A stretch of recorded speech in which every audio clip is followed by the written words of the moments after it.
안녕하세요, 라이프캐쳐 여러분, 반갑습니다. 오늘은 화요일 큐티 시간입니다. 저와 같이 오늘 본문을 통하여서 하나님께서 말씀하시는 것이 무엇인지를 한번 알아보겠습니다. 그리고 더 나아가서 우리가 과연 이 말씀에 순종하는 삶을 살아갈 수 있을지에 대한 결단 또한 같이 한번 나눠봤으면 좋겠습니다. 오늘 본문은 요한복음 9장 1절에서 12절까지의 말씀입니다. 예수께서 길을 가실 때에 날 때부터 맹인된 사람을 보신지라. 제자들이 물어 이르되 랍비여, 이 사람이 맹인으로 나는 것이 누구의 죄로 인함이니이까? 자기니이까? 그의 부모이니까? 예수께서 대답하시되 이 사람이나 그 부모의 죄로 인한 것이 아니라 그에게서 하나님이 하시는 일을 나타내고자 하심이라.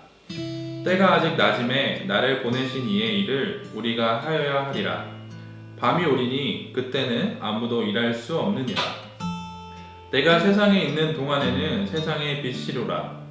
이 말씀을 하시고 땅에 침을 뱉어 진흙을 이겨 그의 눈에 바르시고 이르시되 실로암 못에 가서 씻으라 하시니, 실로암은 번역하면 보냄을 받았다는 뜻이라.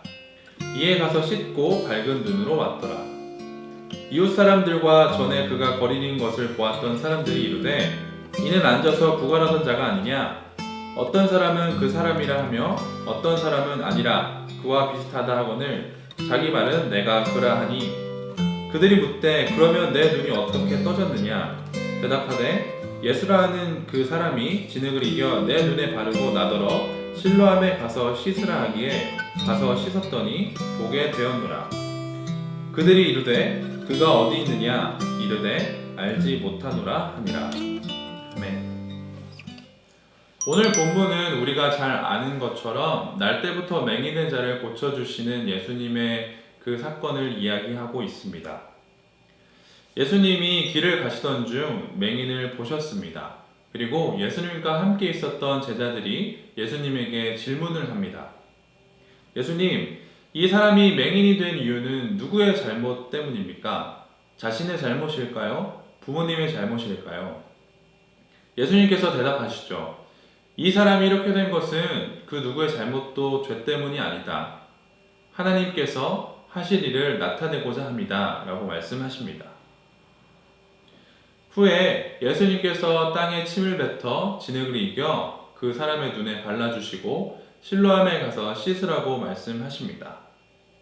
그리고 그 사람이 예수님의 말씀대로 순종하여서 씻고 나와서 그 눈이 밝아졌다라고 이야기를 하죠. 그 맹인을 알고 있었던 많은 사람들, 이웃 사람들은 왈가왈부하기 시작합니다. 과연 이 사람이 그 맹인이었던가? 이 사람이 어떻게 눈을 뜰 수 있을까? 이런저런 말들로 말이죠. 그런데 이 맹인이 그 사람들에게 이야기합니다. 내가 그 맹인이 맞습니다. 그리고 사람들이 다시 한번 질문을 던집니다. 내가 어떻게 하여 눈이 떠지게 되었느냐라고 말이죠. 이 맹인은 이야기합니다. 예수란 사람이 나에게 이렇게 얘기했기에 내가 이렇게 했습니다. 그랬더니 내 눈이 밝아졌습니다. 라고 말이죠. 그 예수가 어디 있냐고 사람들이 물어봅니다. 그러나 이 맹인도 그 예수가 어디에 계신지 알지 못했습니다. 제자들은 궁금했습니다. 이 자가 누구의 죄로 인하여서 맹인이 되었는지 말이죠. 그런데요, 보통은 이렇게 묻지 않을까요? 예수님, 저 사람이 어쩌다가 맹인이 되었을까요? 어떤 사고를 당하였길래 저 사람이 맹인이 되었을까요? 라고 말이죠. 그런데 이 제자들은 조금 다르게 질문을 합니다. 누구의 죄 때문에 저 사람이 저렇게 되었을까요? 라고 말이죠. 이 질문을 하게 된 배경은 이렇습니다. 유대 랍비들은 일반적으로 고난과 죄 사이에는 직접적인 인과관계가 있다고 믿었습니다. 이 생각은 구약에서도 잘 나타나 있는데요. 욥이 고난을 받고 난 후에 그의 친구들이 욥을 찾아옵니다. 그리고 욥을 위로하죠. 그리고 난 후 그 친구들은 욥에게 이야기를 합니다. 욥, 당신이 죄를 지었기 때문에, 당신도 알지 못하는 죄를 지었기 때문에 하나님께서 이런 고난을 허락하신 것이야.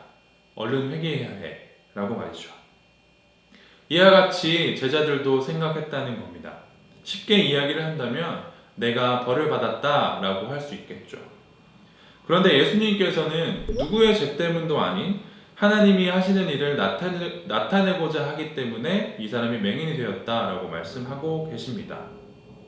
그렇다면 예수님께서는 이 맹인을 통하여서 무엇을 보여주시려고 하시는 것일까요? 오늘 본문 1절에 예수께서 보신지라 라고 말씀을 시작하고 있습니다. 이 말씀을 통하여서 볼 수 있는 것은 예수님의 시선이 그 맹인을 향하고 있음을 우리는 볼 수 있습니다. 보신지라, 보다 라는 이 동사는 아주 능동적인 동작의 시작을 나타내고 있습니다. 예수님의 입장에서는 아주 능동적이고 의도적으로 그 맹인을 목격하고 계심을 보여주고 있는 구절이죠. 이 사건의 시작은 바로 예수님께서 그 맹인을 목격하고 보고 계신 그 시작으로부터 시작됨을 우리는 볼 수 있습니다. 여러분, 세상의 빛이라고 말씀하시는 그 예수님께서 이 땅에 오셨습니다. 말씀이 육신되어 우리 가운데 거하신 그 빛. 그 가장 큰 이유는 저와 여러분의 죄를 고쳐주기 위함이십니다. 죄에서 벗어나게 하기 위함이죠. 이 죄에서의 구원은 누군가의 구원이 아닙니다. 내 옆에 있는 친구의 구원도 아니고 내 옆에 있는 친구의 복음이 아닙니다. 바로 저의 복음이고 여러분의 복음입니다. 여러분 한 사람 한 사람의 복음 말이죠. 오늘도 하나님의 이 시선은 저와 여러분을 지켜보고 계십니다. 지금 이 순간에도 말이죠. 세상의 빛으로 오신 예수님, 이 예수님께서는 맹인을 주목하고 계셨습니다. 그렇다면 반대로 맹인의 시선은 어떠할까요? 예수님은 능동적으로 그 맹인을 목격하고 계셨지만 이 맹인은 그 시선을 느낄 수 없었습니다. 자신에게 나타나신 그 예수님을 바라볼 수 없었죠. 그의 눈이 어두웠기 때문입니다. 그의 어두운 눈에는 아무런 빛도 보이지 않습니다. 아무런 희망도 없는 것처럼 보여지죠. 그런데 이 맹인의 모습 어딘가 익숙치 않으신가요? 저와 여러분을 많이 닮지 않았습니까? 우리는 우리의 불순종으로 인하여서 우리의 눈이 어두워졌습니다. 육신의 눈이 아닌 영혼의 눈 말이죠. 그로 인해 나를 위하여서 오신 나의 구원자이신 그 빛, 하나님을 우리는 볼 수 없는 것입니다. 이것이 맹인과 우리의 모습입니다. 하지만 여기에서 좌절할 필요는 없습니다. 오늘 본문을 보면 그 예수님께서는 이 맹인을 고쳐주셨기 때문이죠. 침을 뱉어 진흙을 이겨 그의 눈에 발라주십니다. 그리고 실로암이라는 못에 가서 씻으라고 말씀하시죠. 전 한번 이렇게 생각해 보았습니다. 과연 그 실로암이라는 못이 치유의 셈이었을까요? 전 그렇게 생각하지 않습니다. 만약에 그 실로암이라는 곳이 치유의 능력이 있었다면 이 맹인은 진작에 갔을 겁니다.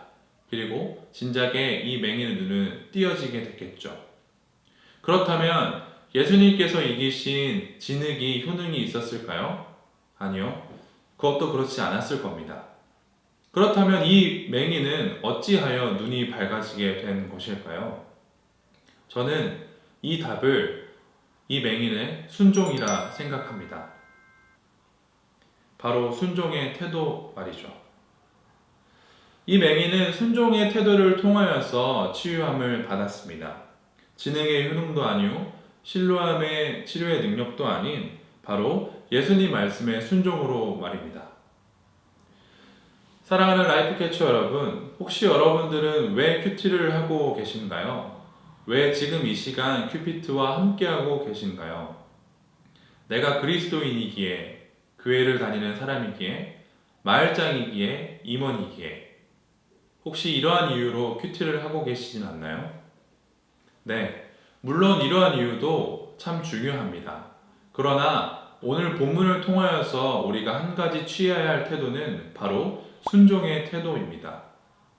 매일매일 주시는 하나님의 말씀에 순종하는 그 자세, 그 말씀 가운데 내가 아멘으로 순종하는 자세가 저와 여러분들이 이 큐티를 하는 시간에 가장 필요한 태도입니다.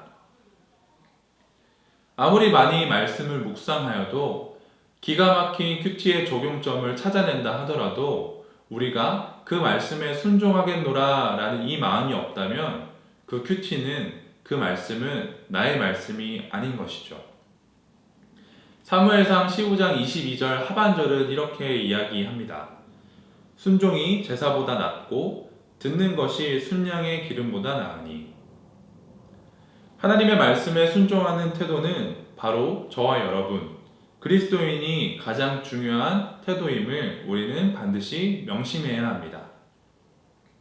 고침받은 맹인을 본 이웃들, 주변 사람들은 다양한 이야기를 시작하죠. 이 사람이 그 사람이 아닐 것이다. 어찌하여 이 사람이 눈이 뜨여지게 되었는가? 이런 말들로 말입니다. 제가 앞서 이야기했듯이 이 맹인이 이렇게 된 것은 이 사람의 잘못 혹은 부모의 잘못이라 생각했기 때문에 하나님께서 죄사함을 해주시지 않는다면 이 사람은 치유되지 않을 것이다 라는 생각을 갖고 있었던 것 같습니다. 사랑하는 여러분, 우리의 주변 사람들은 이러한 생각들을 갖고 있을지 모르겠습니다. 저와 여러분들이 그리스도를 믿음으로, 예수를 믿음으로 우리의 삶이 변화되었다고 이야기하지만 많은 사람들은 우리들의 그 전모습을, 우리의 과거의 모습들을 잘 알고 있죠. 계속해서 우리들에게 질문할 것입니다. 너 예전에 그 사람이 맞니? 내가 아는 너는 그렇지 않아. 사람이 어떻게 변할 수가 있니? 라는 등의 말로 말이죠. 하지만 하나님은 이러한 말들에, 이러한 사람들의 속삭임에 개의치 아니하십니다.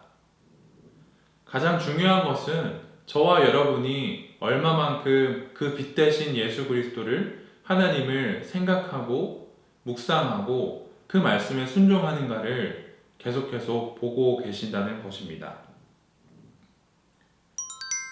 저는 저 자신과 여러분이 이 빛으로 오신 예수님께 시선을 두기를 간절히 소망합니다.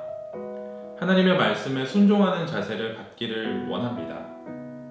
그렇다면 우리는 어떤 결단을, 어떠한 생각들을 할 수 있을까요?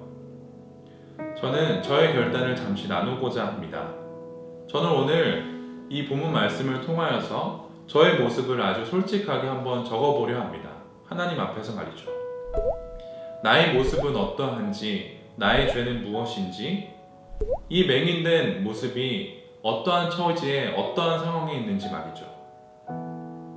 그리고 빛으로 오신 그 예수님을 볼 수 없음을 아주 상세하게 고백해 보려 합니다. 그리고 기도하려 합니다. 사랑하는 청년국 여러분, 오늘 하루 여러분들의 삶 속에서 여러분들이 하나님께 드릴 수 있는 최고의 삶을 드리기를 간절하게 소망합니다. 그리고 고백해 주시길 소망합니다. 하나님, 맹인과 같은 저에게 찾아와 주심에 감사합니다. 나를 치유하여 주심에 감사합니다. 이 고백이, 이 감격에 붙드는 삶이 저와 여러분들의 오늘의 삶이 되기를 간절히 소망합니다. 기도하겠습니다. 하나님 감사합니다. 오늘도 말씀하여 주셔서 나에게 찾아와 주신 그 하나님의 시선을 바라볼 수 있게 해주심에 감사합니다.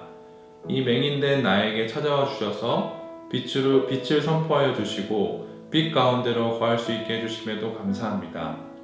매일의 하나님의 말씀에 순종하는 삶을 살아낼 수 있게 도와주시고 하나님과 함께 사랑할 수 있는 믿음이 가득한 신앙인이 될 수 있도록 도와주시옵소서. 감사드리며 예수 그리스도의 이름으로 기도합니다. 아멘.